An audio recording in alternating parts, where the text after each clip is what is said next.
Manchester United sign a striker, wonderkid, Toni Kroos, to Manchester United, and the crazy impact Ten Hag has had on the Man United mentality. They won the Carabao Cup, straight back to Manchester on a plane after, straight back to training the next day. We've got West Ham on Wednesday, business as usual. That's one trophy, that's not good enough. We need 2, 3, 4 trophies, says Erik Ten Hag. My God, this guy is a mentality monster. This guy is the guy. And Ten Hag said a couple of months ago, we will show you what we can do because we can fucking play football.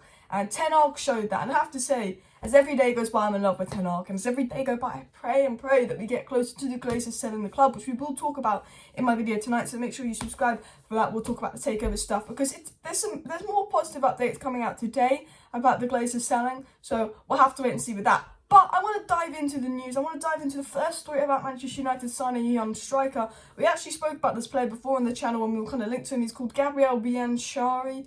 I don't know how to pronounce his surname. Biancheri. Gabriel, I know that's his first name, so we're just going to call him Gabriel. He's a Welsh striker, like 16 years old, and is at Cardiff City and has been playing really well for Cardiff. I believe he's got 17 goals this season and he's represented Wales at under 17s level. Obviously, he's a 16-year-old kid, young striker. And one thing that Manchester United have got right, you know, if you look at our transfer spend in the last 10 years, freaking dreadful. If you look at our transfer spend in terms of academy in the last 10 years, let's actually say 6 years, because a visual came out today that in the last 6 years, United had an 800 and something million net spend. It took us 800 million net spend to get a bloody trophy. They spent $1 billion. They'd obviously sold about 200 million. You know, that's what the visual came out on Sky. And we've seen that United have been awful in terms of first team recruitment, apart from this season because we've done a brilliant job under Ten Hag. I think I love all the players that have come in, Casemiro, Lisandro Martinez. But United have been awful at first team recruitment. But what United have been good at is youth recruitment. Garnacho, Alvaro Fernandez, Mark Jurado. Remember we signed those 3 younger players. Mejbri, younger player we've signed. Charlie McNeil and Hugo have got potential. Players that we signed not too long ago. You know, you've also just got the likes of Kobe Mainoo, who's generally just coming through. That's an absolute baller. United got a good eye for young players and signing kind of young gems. Even Pelestri, Amad Diallo, you can include them as kind of young gems. So even though I don't know much about this Gabriel striker, believe it or not, I do not watch the Cardiff under 17s, under 18s play. I do not watch Wales under 17 play. Although I do not know much about this striker, what I do know is I trust United when it comes to finding hidden gems, these young hidden gems. I kind of read up about him a little bit. Just tried to get a bit more information. There's not loads and loads known about him. I don't think many people watch the Cardiff young team, and I'm not going to pretend I've watched him play or I know all about it.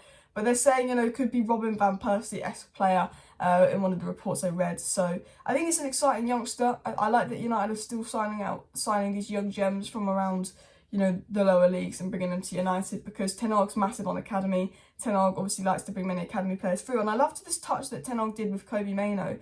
You know, did you see him put his arm around Kobe Mainoo and sort of talk to him after the Carabao Cup? And he was basically, I think he was saying something like, that would be you one day. And it just shows the emphasis and love that Ten Hag has on some young players, and he really sees a future for them. But what was actually said on the 17-year-old striker? It said, 16, sorry. It said that official Manchester United have signed 16-year-old Cardiff City wonderkid Gabriele Biancheri to the academy on a 4-year deal. And the 16-year-old will join immediately and play and train for them this season. So he's going straight in. So big up on that. But let's talk about transfers regarding the first thing, because a story came out about Toni Kroos, and this story said, just in, a big Premier League club has inquired about Toni Kroos' contract. The player has told them he'll either retire and stay at Real Madrid, or stay at Real Madrid, he won't join another team. So it looks like Toni, I feel like that could be United. I'm not sure. I think, you know, they're saying a big Premier League club's inquired about Toni Kroos. Maybe he's doing that to get a move. I'm not sure. I think, like, am I bothered about United signing Toni Kroos? No. I think back in the day when Moyes wanted him, it would have been a brilliant signing, but we never got Toni Kroos. I'm at the point, though, even though Toni Kroos is old and aging, with the way Varane and Casemiro turned out, I'll take any bloody Real Madrid player that's won 5 Champions Leagues that wants to come to United. I mean, I'll happily be the Real Madrid retirement home now. But there was rumours about Toni Kroos to United back in the day. I think United have always liked Toni Kroos. I think it'll probably been United, the club that inquired about Toni Kroos, bringing in like kind of that expensive, not expensive, but because he's old, kind of cheaper midfielder. We know he's got a good relationship with Casemiro and winners. We know how Real Madrid players are turning out at United with a Real Madrid retirement home. But it looks like Toni Kroos is just Real Madrid through and through. And fair enough. So I want to talk about the mentality of the Manchester United players. We've had a little bit of the transfer news. I want to talk about like just the Ten Hag mentality. And it was something that Luke Shaw said that made me think about this to do a video on it. Luke Shaw said yesterday, "We're in today. There's no days off. There wasn't really many match celebrations last night. We're fully focused on Wednesday. So United won their first trophy in 6 years, and once they get home, they flight at 10 p.m. Straight off to bed. No time for drinking, no time for match celebrations. You're in the next day. We've got West Ham. We've got to win another trophy. That is the mentality. It's not we've won a trophy. Everyone, let's take a day off and celebrate. Ten Hag's like, we're still halfway through the season. If you win the Premier League, yeah, you can have a freaking day off and celebrate because it's the last day of the season. But he's saying, we've still got more of the season to come. We want to win another trophy. I'm not doing the trophy parade until you win 2 trophies. And that Ten Hag mentality is rubbing off on the players. These players, when they've won the Carabao Cup, the first trophy Man United won in 6 years, they were like, oh, we want to win another now. They want to win another. They're not gone, oh yeah, this is successful. We've done our job. We've been good. Season over. They go, no, we want more. Because I feel like United in the past would have been like, oh, quick, a trophy, season over. And Manchester United like, no, we want more. They've got the hunger and desire to want more. No days off. We've got to focus on West Ham now. We've got to win the FA Cup. It's not just about winning the Carabao Cup. We've got to win the FA Cup. We've got to win the Europa League. Ten Hag loves trophies, and it's rubbing off on the players, and they love trophies, and there's no days off. And I tell you what, I love Ten Hag for it. And what Ten Hag's done different to Newcastle is he didn't give Man United any special treatment. He goes, why celebrate making the final if you don't win the final? Newcastle celebrated making the final. It's a big thing for them. Man United were like, no, Ten Hag's like, I'm not going to give them any special treatment for reaching the final. I'm going to treat this like any other day because they haven't won it. And Laurie Whitwell said this. He said, the Manchester United squad boarded a flight at 10 p.m. to Manchester without any major celebrations for today's training, with attention already turning to Wednesday's FA Cup tie against West Ham. So Laurie Whitwell confirms no days off, 10 p.m. flight, and they've got to focus for West Ham.